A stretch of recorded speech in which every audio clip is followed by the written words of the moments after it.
बोलो जयकारा बोल मेरे श्री गुरु महाराज की जय। तो भाग्यशाली गुरु को मानव जन्म की विशेषता यही है कि मालिक के नाम सुमरण में चित्त लगाए, क्योंकि वास्तविक सुख तो एकमात्र नाम की कमाई है। भजन भक्ति एवं सद्गुरु के ध्यान में निहित है। सत्पुरुष फरमाते हैं कि मनुष्य जन्म रूपी जो दुर्लभ अवसर तथा उत्तम सहयोग प्राप्त हुआ है वह बार बार नहीं मिलता, परम सौभाग्य से प्राप्त हुआ है। इस अमूल्य अवसर को हाथ से व्यर्थ न जाने दो। इससे पूर्व भी माया ने जीव को धोखा देकर इसे 84 का चक्कर कटवाया है और इसके अनेक जन्म नष्ट किए हैं। अब ध्यान देना है कि यह अनमोल समय हाथ से न निकल जाए। इसमें ही भक्ति की पूंजी को एकत्र करने का काम करता है। प्रभु प्राप्ति का एकमात्र साधन प्रेम ही तो है, ऐसा कोई और साधन नहीं है। सत्पुरुषों की वाणी है, साच कहो सुन लेहु सभे जिन प्रेम कियो तिन प्रभु पायो। वस्तुतः तथ्य भी यही है कि प्रेम के बिना हरि दर्शन कदापि नहीं हो सकते। यही सरलतम साधन है जिसके द्वारा प्रेमी अपने प्रीतम को पा लेता है। भगवान श्री कृष्ण जी उपदेश करते हैं, हे अर्जुन, कर्म धर्म योग साधन और ज्ञान ध्यान से अति सुगम मार्ग है सच्चा प्रेम।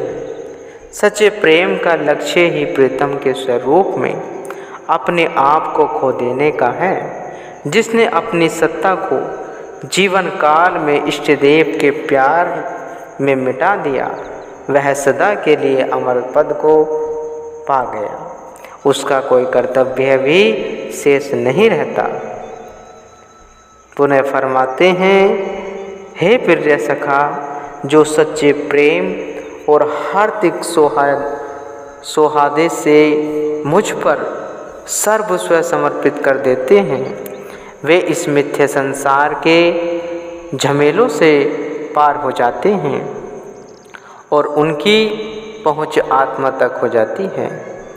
जिसकी विस्पत्ति तक पहुँच हो जाए उसे और इच्छा ही क्या रही। यही मानव जीवन का उत्तम ध्येय है। यहीं पहुंचकर मनुष्य का भय चिंता शोक कल्पना आदि से मुक्त हो जाता है। योगी का योग, ज्ञानी का ज्ञान, ध्यानी का ध्यान, तपस्वी का तप। भाव यही है कि संपूर्ण साधन इसी हेतु ही किए जाते हैं कि मानव को आत्मदर्शन को जावे। उसकी प्राप्ति का एकमात्र साधन सच्चा प्रेम है, जिसे दिव्य एवं अलौकिक प्रेम भी कहते हैं। यही सबका दृष्टिकोण होना चाहिए। प्रेम अथवा भक्ति एक ही तत्व के दो नाम हैं, इसलिए दोनों को मिलाकर प्रेम भक्ति का नाम दिया जाता है। तथा जहाँ प्रेम भक्ति का निवास होगा वहाँ का दृश्य ही कुछ अन्य प्रकार का होगा। जैसे कि गोस्वामी तुलसीदास जी का कथन है, राम भक्ति चिंतामणि सुंदर बसे गरुण जाके उर अंतर, परम प्रकाश रूप दिन राति नहीं कछु चाही दिया घृतवाती। गरुण जी के प्रति काकभूषण जी उपदेश करते हुए कहते हैं कि हे गरुण जी, जिसके हृदय में मालिक की भक्ति रूपी चिंतामणि वस जाती है वह हृदय रात दिन परम प्रकाश रूप दिव्य आलोक से परिपूर्ण हुआ करता रहता है। ऐसे दीपक का प्रकाश है जो घी और बत्ती को मोहताज नहीं। चिंतामणि का यही गुण है कि उसमें दिव्य प्रकाश की किरणें स्वतः ही हर क्षण फूटती रहती हैं। इसी प्रकार मालिक के चरणों में जिसका प्रेम है उसका चिन्ह क्या है? यही कि उसके हृदय में दिन रात प्रेम भक्ति का प्रकाश व्याप्त रहता है। माया मोह का अंधकार उसके निकट तक नहीं भटक सकता। यहाँ चिंतामणि हो वहाँ मोह रूपी दरिद्रता का क्या काम। फिर इसे प्रेम भक्ति रूपी प्रकाश को लोभ की वायु चाहे कितनी ही प्रबल हो नहीं बुझा सकती, क्योंकि चिंतामणि का आलोक वायु के कारण मंद नहीं पड़ सकता।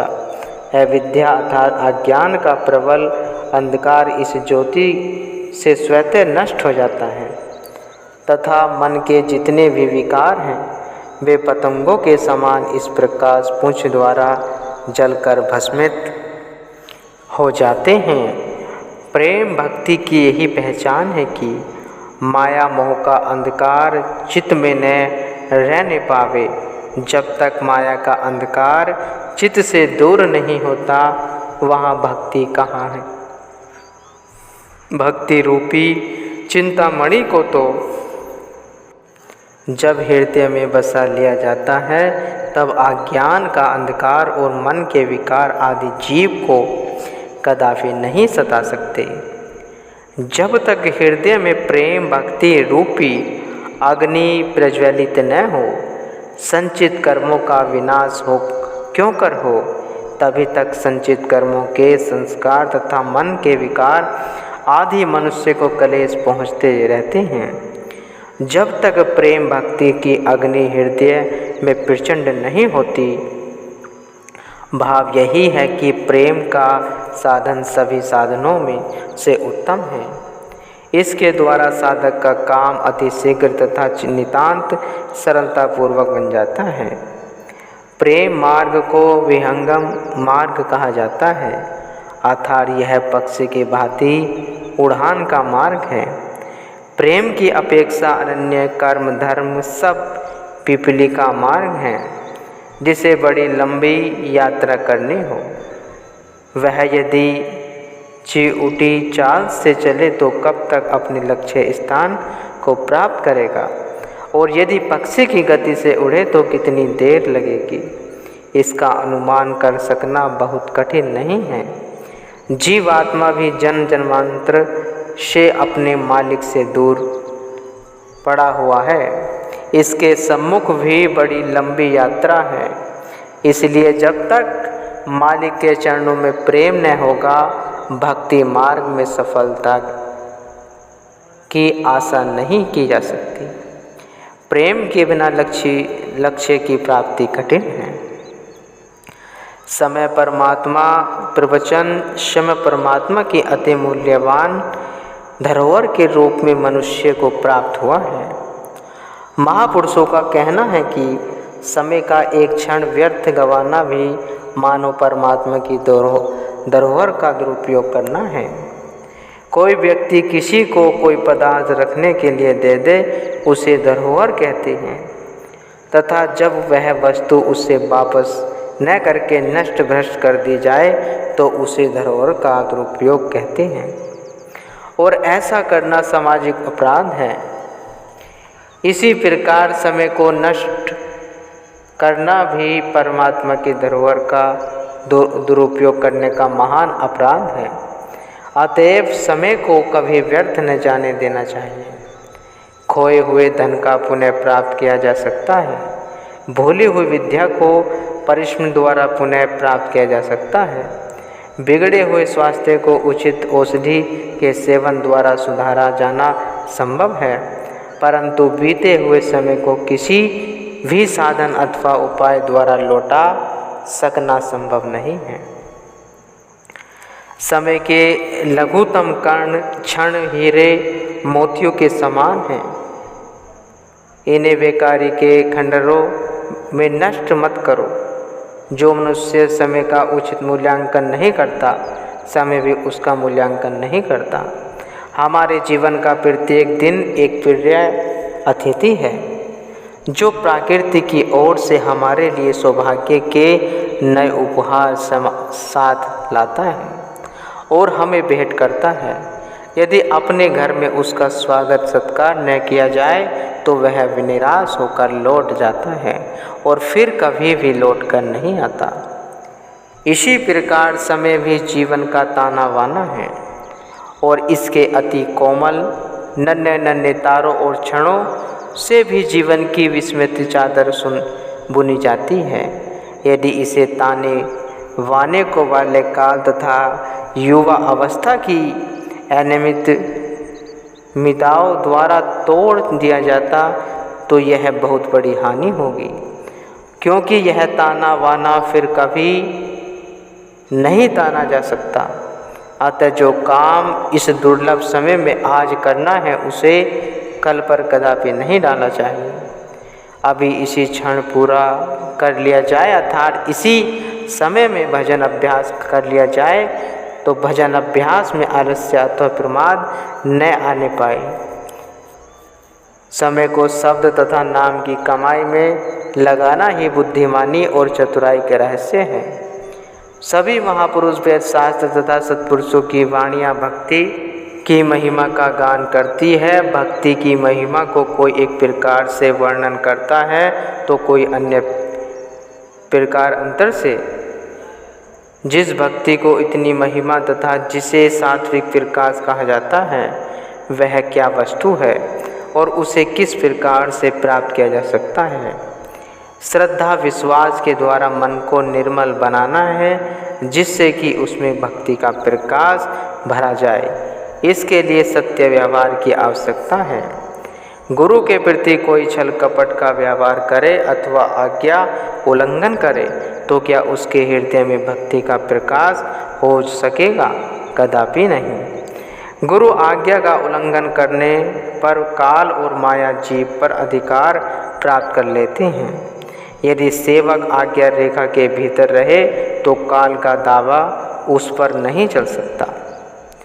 सतगुरु शब्द उल्लंघी के जो सेवक कहे जाए, जहाँ जाए तह काल है, कहे कबीर समझाए। परम संत श्री कबीर साहिब जी कह रहे हैं, सतगुरु के वचन का उल्लंघन करके सेवक कदापि सुखी नहीं रह सकता, क्योंकि वह जहाँ भी जाएगा सर्वतः उसे फंदे में फांसने के लिए काल विद्वान है। गुरु आज्ञा की परिधि में रहने वाला सेवक तो काल भी कुछ नहीं बिगाड़ सकता।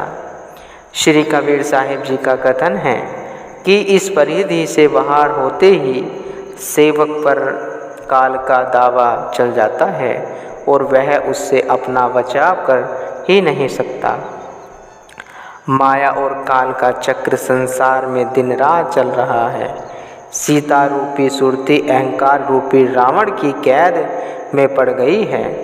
इसे अहंकार के बंधन से मुक्त कराने के लिए गुरु आज्ञा पालन आवश्यक है। गुरु आज्ञा का पालन करने से ही भक्ति प्राप्त होगी, क्योंकि गुरु शिष्य का नाता वचन से ही होता है।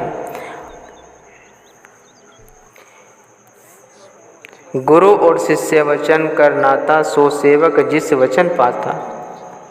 गुरु का वचन मानना ही भक्ति मार्ग की प्रथम सीढ़ी है। वही भक्ति के दुर्लभ फल की प्राप्ति करता है जिसने सद्गुरु की आज्ञा को सत्य सत्य कर मानना सीख लिया है। जिन नेत्रों द्वारा हम वहाँ जगत के रंग रूप तथा कौतुक देखते हैं, यह वहाँ चक्षु अथवा चर्म चक्षु हैं।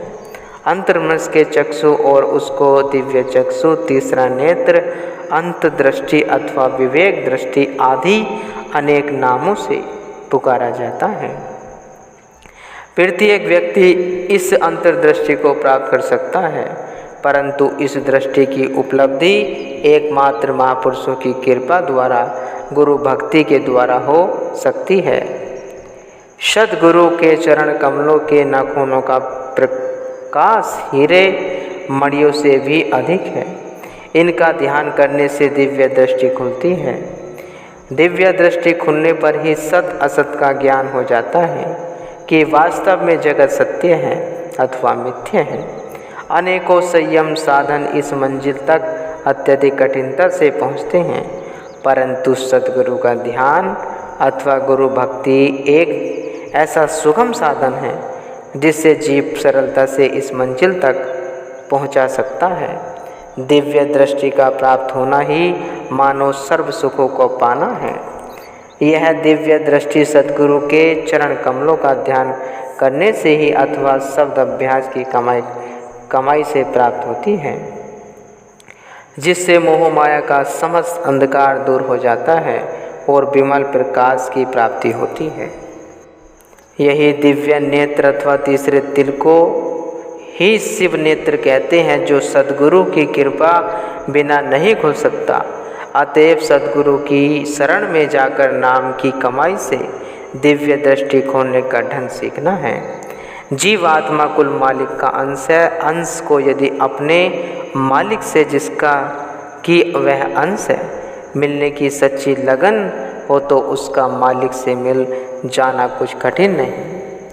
इसमें संदेह नहीं है कि अंश रूप जीव अपने मालिक से बिछड़ा हुआ होने से पृथक किंतु अपने कुल से तो भिन्न नहीं।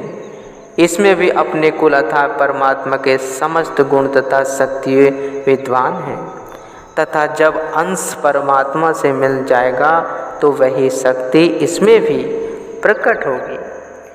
जीव परमात्मा का अंश होने से चेतन, निर्मल और अविनाशी भी है, परंतु परमात्मा की सत्ता एवं शक्ति इसमें तभी प्रकट होगी जब वह परमात्मा से मिलने की लगन रखे तथा विधि पूर्वक पुरुषार्थ करे।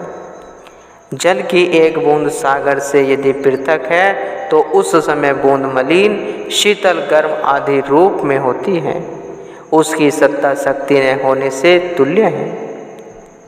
परंतु जब वही बूंद अपने भंडार अथवा सागर से मिलकर उसमें समाहित हो जाती है तो वह सागर रूप हो जाती है। इसी प्रकार जीव रूपी सुरती जो मालिक रूप शब्द से बिछड़ी हुई है तथा बिछुड़ कर चिरकाल से संसार के बंधन में पड़ी कलेश ग्रस्त हो रही है, वह यदि शब्द से मिल जाए तो इसकी शब्द अनंत और अपार हो जाए, फिर तो वह सदा सर्वदा के लिए दुख कलेश आदि के कुचक्र से मुक्त होकर शाश्वत आनंद एवं स्थायी सुख को प्राप्त करती हुई उसी परम सुख में समा जाती है।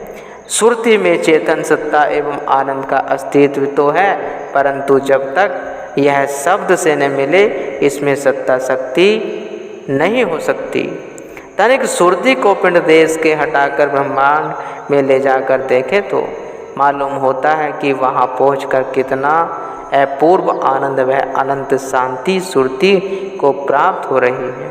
यही काम करना है, सुरति को पिंड देश से निकाल कर ब्रह्मांड में पहुँचाना है गुरुमुखो।